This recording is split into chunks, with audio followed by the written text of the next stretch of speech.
katika maana tuko katika mlango wa kutayammam. Tunaposema kutayammam ni mtu, kuna mazingira ambayo yatapelekea mtu asiweze kuyatumia maji, kwa hiyo akapewa ruhusa ya kutumia mchanga. Lakini mpaka aje aruhusiwe kutumia mchanga, ndo pana maelezo ambayo yanaelezwa. Kuna kushindwa kuyatumia maji kwa kuwa hayapo katika eneo ulipo. Kuna kushindwa kuyatumia maji kwa kuwa yale maji yapo, lakini pengine afya yako wewe hairuhusu kuyatumia maji. Kwa hiyo kuna mazingira mbalimbali ambapo kwamba yameelekezwa ya mtu kuweza kutotumia maji, badala yake anaambiwa atumie mchanga. Lakini ili mpaka aje aruhusiwe, so ni kutumia tu mpaka uje upate ruhusa sasa ya moja kwa moja kwamba sasa wewe usitumie maji, tumia mchanga, ndo maelekezo yanatolewa. Tulifika katika sehemu ambayo fa injuriha udhuahu, ikiwa vitajeruhiwa viungo vyake viwili, basi fatayammumani, italazimu tayammum mbili, atalazimu mtu atayammamu mara mbili. Mfano, sehemu ya kupakaa pengine ni kichwani, pakaa maji pamejeruhiwa, na sehemu nyingine kwenye mguu pamejeruhiwa. Kwa hiyo utaanza utaratibu wa udhu kama ulivyo. Utaanza kuosha mikono yako utaratibu kama zilivyo. Utakuja usoni, kutoka usoni utakuja mikononi. Ukitoka mikononi, sawa, ukifika sasa hapa pa kupakaa maji, kwa sababu ndio sehemu ya lazima. Ifika pahala pa kupakaa maji hapa, na ndio sehemu iliyojeruhiwa ambayo haihitaji maji, kajeruhiwa, basi sheria inasema hapo atatayammamu kwa ajili ya sehemu hiyo, alafu ataendelea. Akifika tena sehemu nyingine iliyojeruhiwa ambayo ni miguuni, kwa hiyo pia atatayammamu kwa ajili ya miguuni. Kwa hiyo mtu akijeruhiwa viungo viwili, na tunaposema viungo viwili, mtu asije akasema mkono huu, mfano mkono huu umejeruhiwa na mkono huu umejeruhiwa, au mguu huu umejeruhiwa, na hapo hatuna maana hiyo. Kwa kuonyesha kwamba kuna uwezekano kwenye upande wa mikono, anapozungumza ulazima wa mikono, maana yake anaizungumza yote kwa pamoja. Kwa hiyo kama kuna uwezekano kuiosha mikono kwa pamoja, hapo tayari ulazima utakuwa umetoka, unakuja sehemu ya kupakaa maji. Kama kuna utaratibu wa kuosha miguu yote kwa pamoja, maana yake ule utaratibu wa kuanza kuosha mguu mkono mara huu, ndo mtu aje mkono huu, hii ni utaratibu wa sunna. Lakini kinachotakiwa, kilichotajwa ni mikono ya daini yote. Kwa hiyo kule kuiosha yote kwa pamoja, basi atakuwa ametoka kwenye maana. Asije akasema mkono huu umejeruhiwa na mkono huu umejeruhiwa, kwamba akifika kwenye upande wa mkono huu labda atayammamu kwa ajili ya mkono huu, na tena anapohamia mkono mwingine atayammamu kwa ajili kwenye upande wa mkono, hii ni yote. Kwa hiyo hata ikajeruhiwa yote, hichi kinaitwa ni kiungo kimoja. Kwa hiyo sisi tunazungumzia kwamba lau mtu labda kama tulivyotoa mfano ikawa ni kichwani na miguuni, viungo tofauti hivyo, kuna kichwa sasa hapo na miguu tofauti, kwa hiyo hapo zitalazimu tayammamu mbili. Wala yajuzu, na wala haifai, masuhul jurhi, kupaka lile jeraha bilmai, kulipaka maji, wa illam yadhurruhu, ijapokuwa hayo maji hayalidhuru hilo jeraha, huruhusiwi kulipaka maji. Fa in kana aljuruhu, ikiwa limo jeraha, ikiwa fa in kana aljuruhu, ikiwa limo jeraha, ala udhui tayammumi, katika viungo vya kutayamamia, yani katika viungo vya tayammum, mfano limo mikononi na usoni. Ikiwa jeraha limo ima mikononi au usoni, wajaba masuhu biturabi, italazimu kulipaka jeraha hilo mchanga. Lazima upakae, yani kama limo basi ni lazima upakae hilo jeraha mchanga. Sasa faini hitaji liiswaba, ikiwa jeraha litahitaji iswaba, kufungwa kitambaa, au lusuqin, au jeraha linahitaji POP. Sini yani sawa sawa niko sawa sawa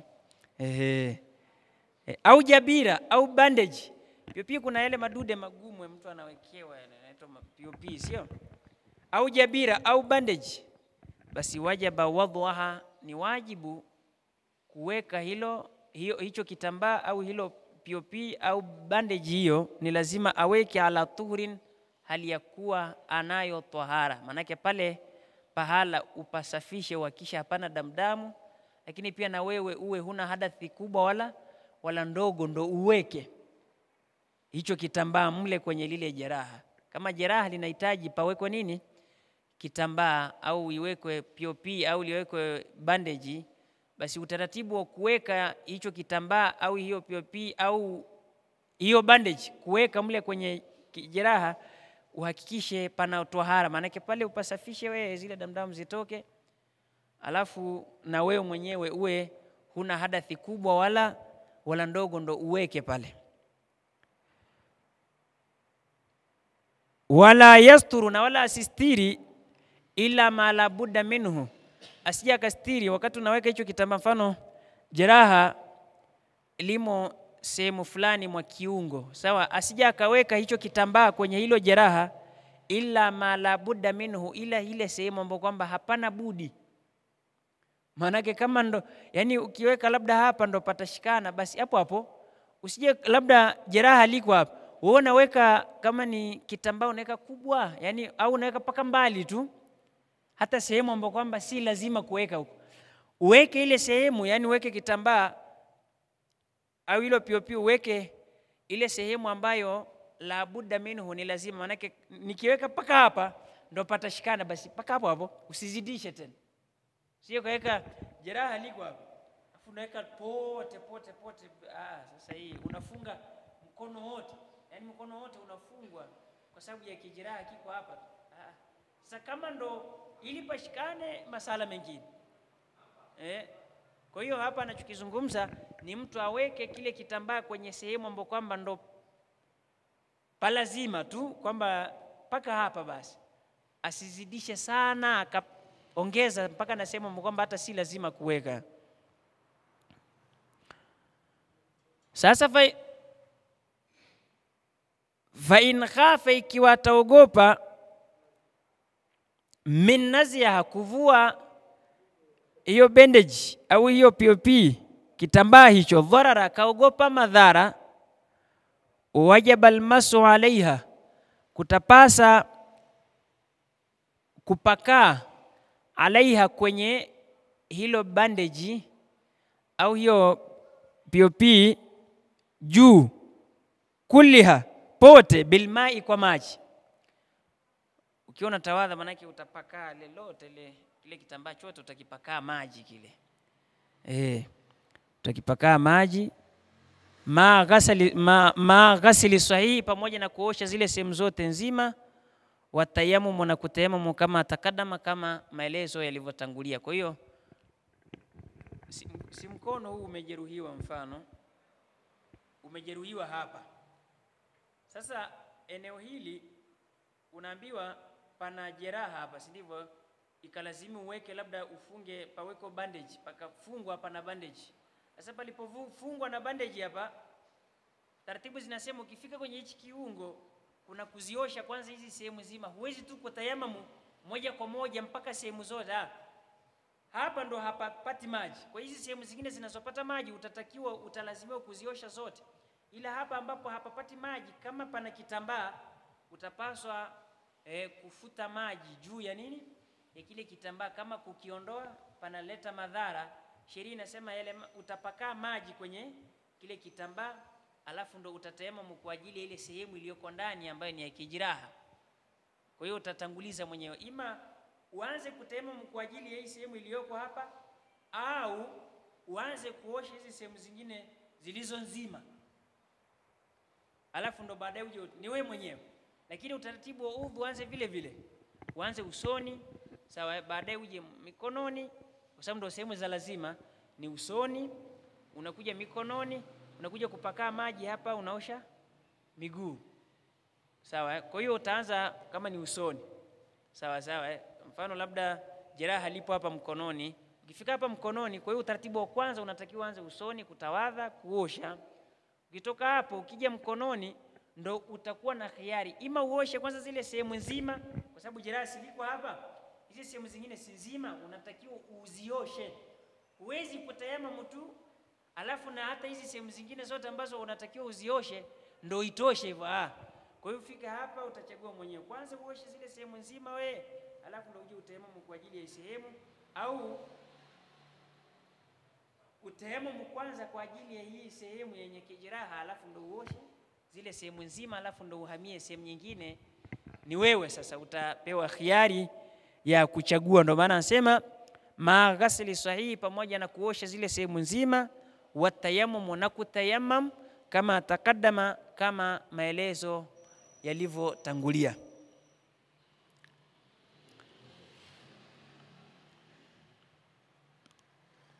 Sasa fa in kanat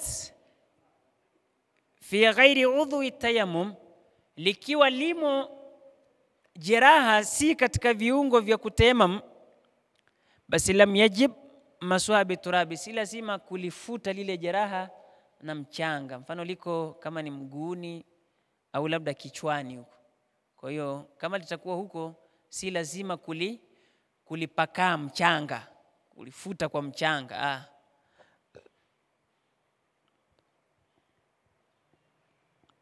Fa in arada, ikiwa anataka ayusalia kusali fardhan akhara, fardhi nyingine, basi lam yaud aljunubu, hawezi kurudia mwenye janaba, ghaslan, hawezi kurudia kuosha. Vipi? Mtu alikuwa ana janaba, sawa, sasa ana jeraha mahali kwenye mwili wake, sasa si anaambiwa aoshe zile sehemu nzima we. Sasa ile sehemu ambayo kwamba yenye jeraha ambayo kwamba ndo hairuhusiwi, yani hapatakiwi kupata maji pale pahala, si ndivyo Sasa anaambiwa atayamamu pale, atatayamamu kwa ajili ya sehemu ile. Sasa huyu mtu akafanya hivyo kwa sababu alikuwa na jeraha, akaosha zile sehemu zote nzima, alafu ile sehemu ambayo kwamba haikupata maji ambayo ndo yenye kijeraha, akaamua atayamamu kwa ajili ya hiyo sehemu, si ndivyo? Alipomaliza kufanya hivyo, sawa Sasa je, akaswali fardhi moja. Sasa pengine akaswali ya dhuhuri, sasa imefika la asiri, anataka tena kuiswali la asiri. Je, tena arudie kuosha zile sehemu zingine nzima alafu ndo atayamamu tena pale, yani afanye utaratibu ule wa kuosha zile sehemu zingine za mwili alafu ndo aje atayamamu kwa ajili ya kile kijeraha? Sheria inasema hapana. Akitaka kuswali fardhi nyingine, sawa basi yeye atakachokifanya ni kutayamamu tu kwa ajili ya nini? Ya kile kijeraha kilichoko pale. Tena hawezi kuanza tena mara aoshe huko, kwa kuwa aliosha mara ya kwanza kwenye ile swala ya kwanza ya dhuhuri, ile inatosha. Ikifika kwenye swala nyingine kama ni la asiri anatakusali, basi yeye anatakiwa tu kutayamamu kwa ajili ya kile kijeraha, basi anaswali. Anasema kadha almuhdith, na hal kadhalika mwenye hadathi. Wewe ulikuwa na hadathi ndogo, ulikuwa huna udhu, sasa una kijeraha mahali, kwa hiyo kaambiwa wewe uanze kuosha zile sehemu nzima, yani uanze kutawadha taratibu zile zote za udhu, sawa. Sasa ulivomaliza, ulivofika kwenye kile kiungo, si ukatayamamu badala ya ile sehemu yenye kijeraha? Ulivomaliza, si ukapata ruhusa ya kuswali? Ulivosali unataka tena kuswali fardhi nyingine, na wewe hujapatwa na hadathi tena, ila tu udhu umeutumia kusalia fardhi moja, mfano wa dhuhuri. Imekuja sasa la asiri, unatakiwa nayo kuiswali. Je, nifanye tena taratibu za kuosha tena zile sehemu nzima, nikifika tena pale ndo nitayamamu? Anasema utatayamamu tu kwa ajili ya ile sehemu yenye kijeraha basi huwezi tena kurudia kuosha sui zile sehemu nzima. Hamna. Wakila lakini kile inasema yaghsilu ma baada alilihi, ataosha zile sehemu ambazo baada alilihi, zilizomo baada ya kile kiungo chenye ugonjwa. Yaani kisha kuwa ametayamamu, mfano jeraha limo hapa kichwani, sawa sasa ukatayamamu kwa ajili ya hii sehemu iliyoko wapi? Hapa kichwani. Anasema hizi sehemu zingine zitakazobaki ambazo ni za miguuni anatakiwa azioshe. Hii kila, lakini kila wenyewe anasema ni dhaifu, kwa sababu mwanzo mwa kitabu hiki alikuwa anasema atakuwa anadhoofisha baadhi ya kwa hiyo kila hii ni dhaifu. Kwa hiyo kinachotakiwa tu ni kutayamam, asirudie kuosha zile sehemu. Kinachotakiwa ni atatayamam tu kwa ajili ya ile sehemu yenye kijeraha, basi na anaruhusiwa kuswali fardhi nyingine tena. Lakini hapo ni kabla, kama hajapatwa na hadathi tena nyingine.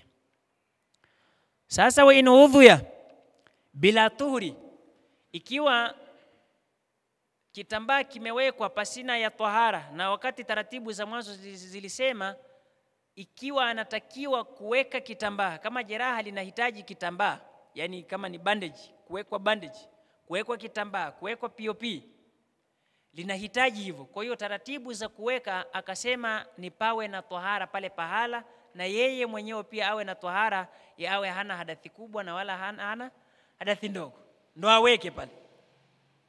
Sawa? Sasa je, wa in udhuya, likawekwa kile kitambaa kikawekwa bila tuhuri, pasina ya tahara, wajaba nazu, italazimu kukiondoa, lazima uondoe kile kitambaa. Kwa sababu nani? Wewe taratibu zinasema uweke pale pakiwa na tahara, sawa wewe ukaweka hivyo hivyo, sawa, kwa uzembe, ulikuwa unajua kabisa afu ukaweka kwa uzembe, basi sheria inasema wajaba nazu, ni lazima kutoa kile kitambaa. Sasa fa in khafa, na maana wewe ulikuwa unajiuliza pengine, fa in khafa, ikiwa ataogopa kunini, kuondoa lile jeraha, kile kitambaa pale kwenye kile kijeraha, kwa sababu ndio sawa, nimekosea, nimeweka hivyo hivyo na bila ya tahara, nikaweka nikafunga bendeji, sikuwa na tahara wala kitu chochote. Sasa afu kuondoa tena yenyewe inakuwa shida, anaogopa madhara kwenye kuondoa tena kile, kwa sababu ameambiwa aondoe.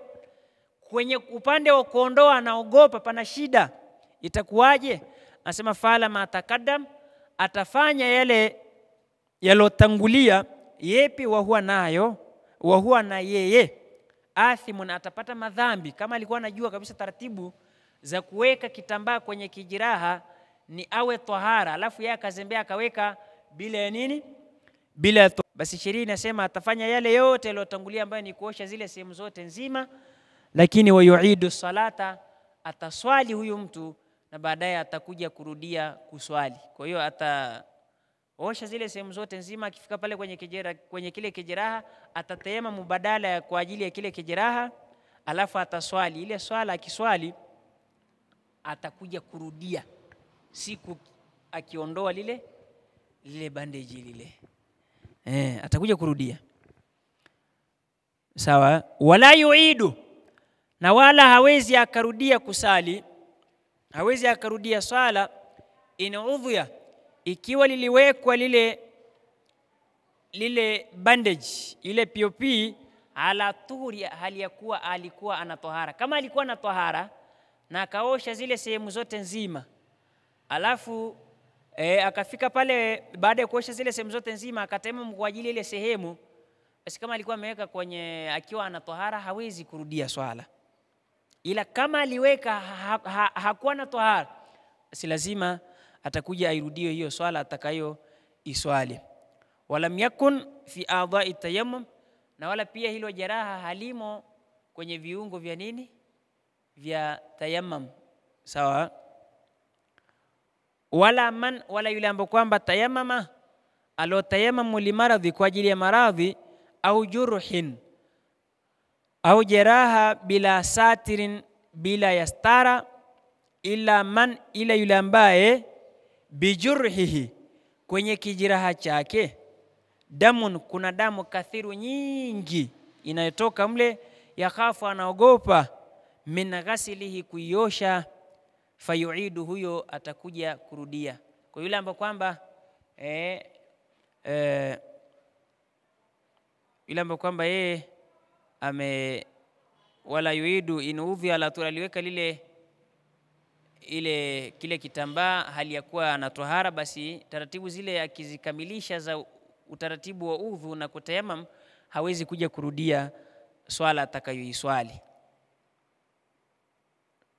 Wala mtu ambaye kwamba alotayamam kwa ajili ya maradhi au alotayamam kwa ajili ya kijeraha bila ya kistara, sawa, ila kistara au kijeraha ambacho labda kinavuja damu inatoka ni nyingi, alafu anaogopa kuiosha ile damu, anaogopa madhara, huyu ataswali hivyo hivyo. Alafu baadaye yeye huyu ambaye mwenye kijeraha lakini kinavuja damu, huyu yeye atakuja ataswali, lakini atakuja kurudia swala. Lakini yule ambaye kwamba kijeraha hakivuji damu nyingi, kawaida tu, basi huyu ataswali na swali itakuwa imekubaliwa hivyo. Sasa wala ukhafa, la mtu akaogopa, min shiddatil bardi, akaogopa baridi kali, yani akaogopa kutumia maji baridi kali.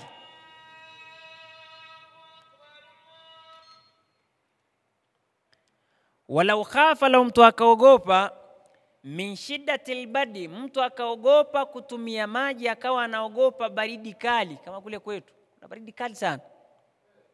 Maradhi, akaogopa maradhi, mimma takadama, miongoni mwa yale yalotangulia upande wa maradhi. Ima anaweza akapata akitumia, yani pana baridi, akitumia maji anaweza akapata maradhi, au anayo yanaweza yakazidi, au anayo anaweza akachelewa kupona, au yani yale maelekezo ya mwanzo yote yaloelekezwa. Akaogopa pana baridi, naweza nikapata lolote katika yale yote yaloelekezwa kwa sababu ya baridi. Sheria inasemaje? Sheria inasema walam yakdir, na wala hakuweza ala taskhinil ma, na wala hakuweza kupata kitu cha kuweza kuyapasha maji. Hakuwa na hita wala hakuwa na kitu chochote cha kuweza kuyapasha yale maji. Watadfiat adhi au udhi, na kule hakuweza kuvitia joto viungo, kama kupata kama ni blanketi ili liweze kuvitia joto viungo au kwa namna nyingine. Sheria inasemaje? Anasema tayammama, atatayamamu wa aada, na atakuja kurudia swala. Sheria inakuruhusu utayamam, lakini uje urudia kuswali. Kwa hiyo utaratibu, manake utaratibu wa mtu kutawadha, kutayamam, kutumia mchanga kwa ajili ya kuogopa baridi, ataruhusiwa kutayamamu hivyo hivyo. Lakini ile swala atakayoiswali, sawa, baadaye akija akipata kitu cha kupashia maji, au baadaye baridi ikija ikipungua, anatakiwa atumie maji. Sawa sawa, atumie maji, aje ailipe ile swala, manake imeenda tu hivyo hivyo, lakini baadaye anatakiwa aje airudie ile swala. Kwa hiyo kutayamamu kwa ajili ya baridi unaruhusiwa, sawa, lakini unatakiwa uje uirudie ile swala utakayo iswali, maana bado unaidaiwa ile. Sawa?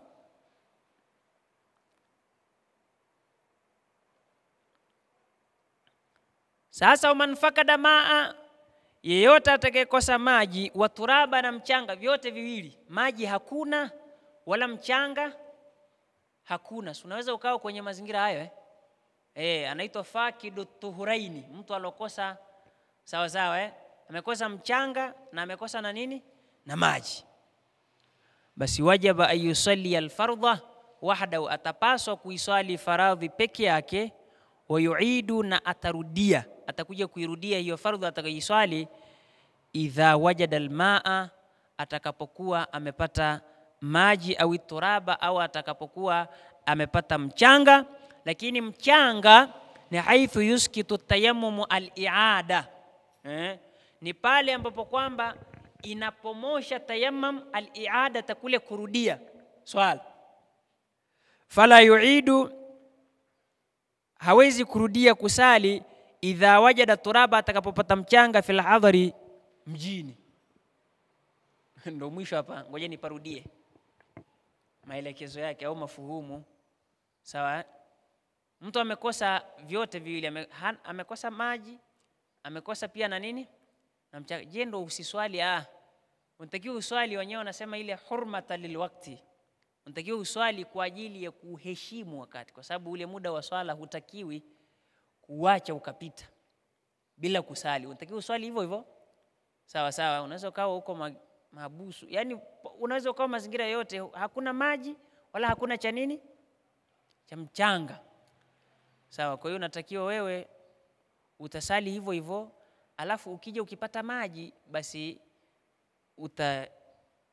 utatawadha, alafu utarudia ile swala ambayo kwamba uliswali ukiwa umeyakosa maji, si ndivyo wala mchanga. Lakini ukija ukipata maji, ukija ukipata mchanga, itaangaliwa eneo ulipokuja kupatia mchanga ni wapi, ili uruhusiwe kurudia hii swala. Ni pale ambapo kwamba yuskitu tayammumul i'adata, inapomosha tayammum kule kurudia swala. Umepatia mchanga labda porini, sawa? Umepatia mchanga wapi? Wewe yani mahala ambapo ukitayamamu kwa ajili ya kukosa maji, ukiswali unaambiwa, je, eneo hilo unaambiwa hiyo swala uloiswali kwa ajili ya kutayamamu unaambiwa uje urudie? Kama ni hapana, manake ukija ukipata mchanga katika eneo hilo utatayamamu uirudie ile swala ambayo kwamba uliiswali kwa kukosa vyote viwili. Lakini kama utakuja kupata mchanga katika eneo ambalo hata ukitayamamu kwa kukosa maji katika eneo hilo bado unaambiwa uje urudie kusali hii swala, hapo huwezi kurudia.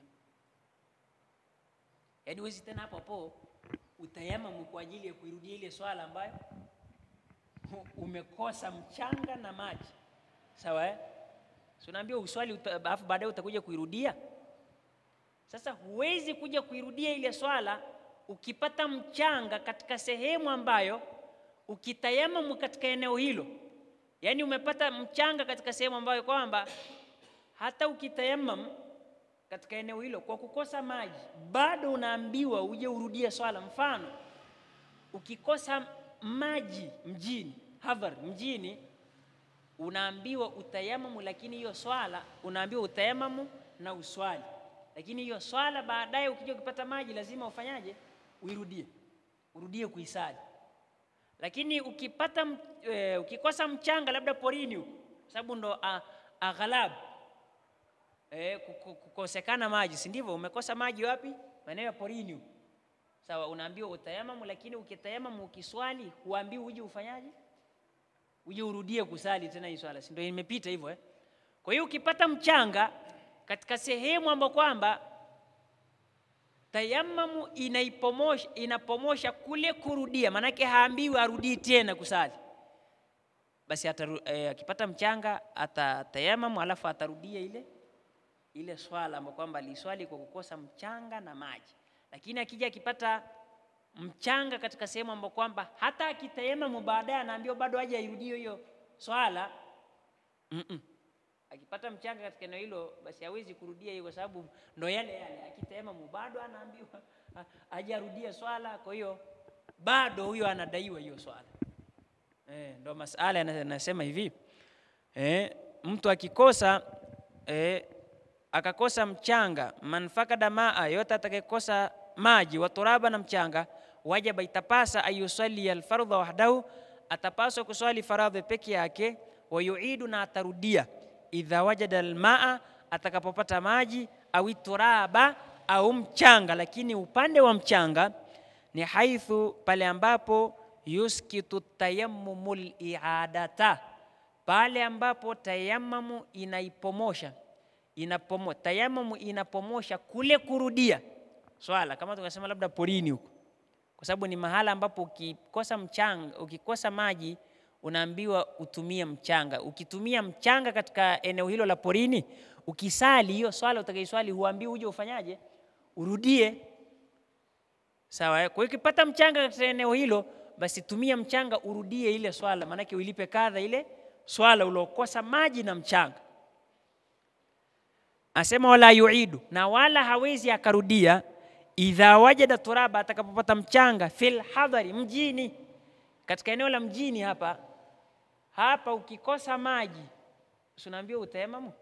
Kwa hiyo ukitayamamu, hii swala utakayoswali lazima uje uirudie. Kwa hiyo mahala hapa ukipata mchanga, huwezi kuja kurudia kusali ile faradhi ambapo kwamba ulikosa nini? Mchanga na nini? Na maji. Kwa sababu hapa ukiupata mchanga bado unaambiwa fanya nini? Urudie tu swala hata kama utaswali. Fiki inataka nani kidogo. Yaani unaweza usielewe kama vinaeleweka, kama hakuna, huo ndio ilivyo hivyo. Kwa hiyo tutakuja tuondokee wa wajibatu 7, mambo ya wajibu sasa yako 7, ndio tutakuja kesho inshallah. Mwenyezi Mungu ajalie kheri, tutaondokea hapo inshallah. Al-Fatiha. Bismillahirrahmanirrahim. Alhamdulillahi rabbil alamin. Arrahmanirrahim, maliki yawmiddin. Iyyaka na'budu wa iyyaka nasta'in. Mustaqim. Siratal ladzina an'amta alaihim ghairil maghdubi alaihim waladdallin.